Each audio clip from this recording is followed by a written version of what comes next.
you're living your life 1 minute, and then the next minute is boom, you're in the hospital. So it was all like a hard hitter at first. I was diagnosed with acute lymphoblastic leukemia. This is honestly my first time speaking out about it since I rang my bell April the 18th of last month. I haven't really spoke or shared my story, only because it's so personal. I would tell, the people about my experience. I would say make sure they have a good support system, because when you don't have a support system, it's very hard. I mean, I had my family, my friends, they helped me, push me. My children, they were my main focus point every day. The best thing about it is thinking about them, because I'm like, man, I'm a mom. Like, I can't stop. This is not the end story for me. I have children. My kids are active. That's where my heart lies, and with the help of God, put him first. Without him, none of this would have been possible. He's like the main focus of it, because I'm like, man, I need strength. There are days where the chemo has you down bad, and it's like, man, you don't feel like doing this and that. You don't feel like getting up, and it's hard to get up. I'm looking for the right words to say to describe the team of nurses I had and the team of doctors. I started out my care in Greenville, South Carolina.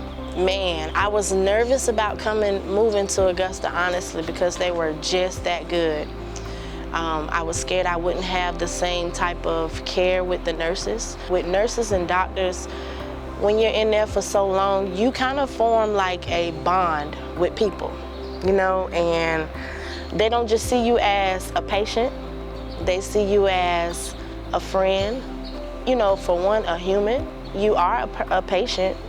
Then me being a patient in there, and I see them, and I'm like, man, they don't know. I talk to them, I see them as a friend, I see them as a mentor, a therapist, You form bonds with people. So when I came down here, I was so amazed at how I got the same treatment.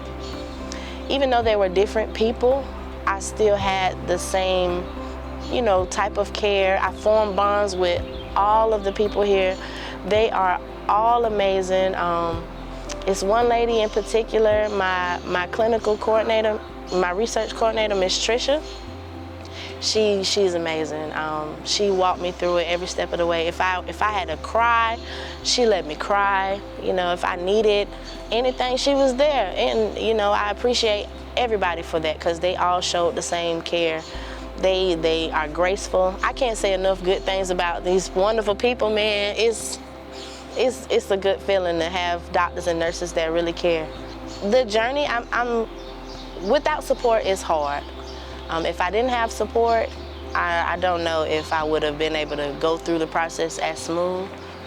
I got diagnosed maybe, I think around May of 2021, and that kind of just started the whole process from the induction and, being in the hospital. It was hard. It was very tough. I'm going from like chemo treatments. At one time I was going every day, and that just became a little too much to bear at times.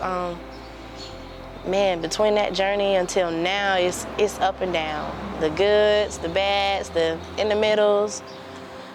It's difficult, but if you got support, love, family, motivation, a drive, it's attainable. So.